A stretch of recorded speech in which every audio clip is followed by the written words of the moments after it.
I had never felt the same feeling I felt when I first played Deltarune Chapter 2. Because never before had a game managed to transport me so clearly back in time to the person I was when I first experienced it. Chapter 1 came out when I was a freshman in college, and by the time Chapter 2 came out, I was a senior just a few months out from graduating. And in that time between, I had managed to build basically an entire life for myself at this place that, at the time of playing Chapter 1, was completely unknown to me. Somehow, in the 3 years between installments, I had figured my stuff out, and this place that still felt so overwhelming in 2018 now felt like a home. And to be thrown back into the world of Deltarune as a senior, it sent me hurtling back to my freshman year dorm room in a way that felt oddly meaningful and like this perfect encapsulation of my entire college experience. The nostalgia that I now had for Chapter 1, it forced me, whether I liked it or not, to think about where I was when I first played it, and just how much had happened in the time between. It made me realize a little bit more how much I had grown as a person, I guess, over those last 3 years. It reminded me of so many of the experiences I had throughout college, and in a weird way it comforted me that after the entire college experience with a pandemic smack in the middle of it, this little world that I enjoyed so much as a freshman was still here, and this story still continued.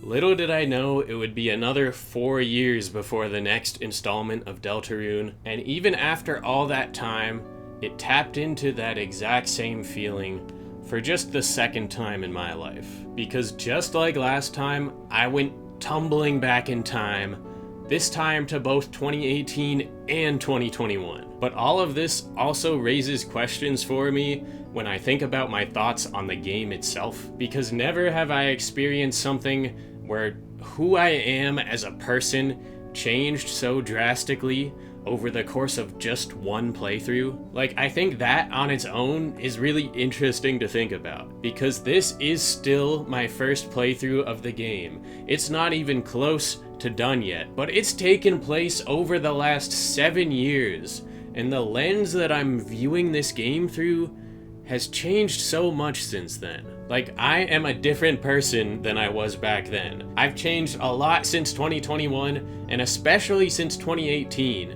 But every time I boot up this game, I'm hopping right back into a save file I started 7 years ago, and everything I do within it is still being informed by the person I was back then. It's just this odd way of connecting with past versions of myself. Because every time I play this game, I'm seeing and in some ways being the person that I was 4 and 7 years ago, while also being the person that I am now. It's like I'm still seeing it through the lens of who I am currently. But some of these decisions and some of the feelings and emotions and thoughts that I have when I'm playing this game, it pulls me straight back into who I was back in 2018 and 2021.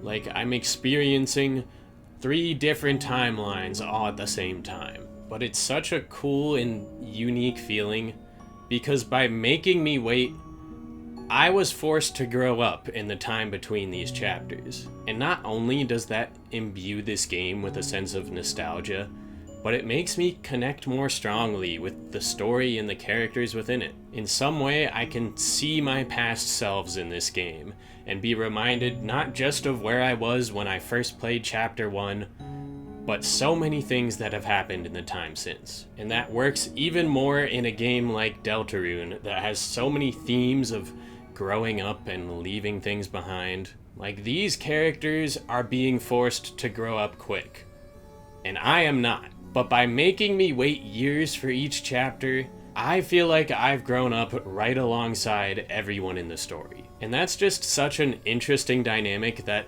I've never experienced in a game or in anything before. I mean, I know this is far from the first game to be released in chapters, and you could even argue that any series of games does the same thing, but this one just feels different to me. In part, that probably has to do with the content of the game itself, and mostly it probably just has to do with me and where I was at the time of each chapter's release. But I kinda like that. I like that in some weird way, it feels like my growth as a person has impacted my experience with this game. That every time I play this, it's still being tied to so many different versions of myself from different important periods in my life. It feels like I, as the player, as the person on the other side of the screen, has been woven into this story in some weird and kind of emotionally profound way. And with how much Toby Fox likes to play with weird meta elements and fourth wall breaks, I wouldn't be surprised if there was at least some amount of thought put into that. I mean, obviously, I'm not suggesting that he timed these releases out to maximize their emotional impact on me personally, or on anyone for that matter. Maybe it's just entirely a coincidence because this is just how long it takes to make a game. But I don't know. I feel like these breaks between chapters has added so much to the experience for me. The fact that we have these chapter breaks, and not just breaks where you can flip to the next page and keep going, but real years-long breaks, it's forced me to grow up as a person just through the nature of the passage of time, and that's made the entire game resonate more. So there you go, Toby. There's your excuse for taking so long. Waiting is a gameplay mechanic.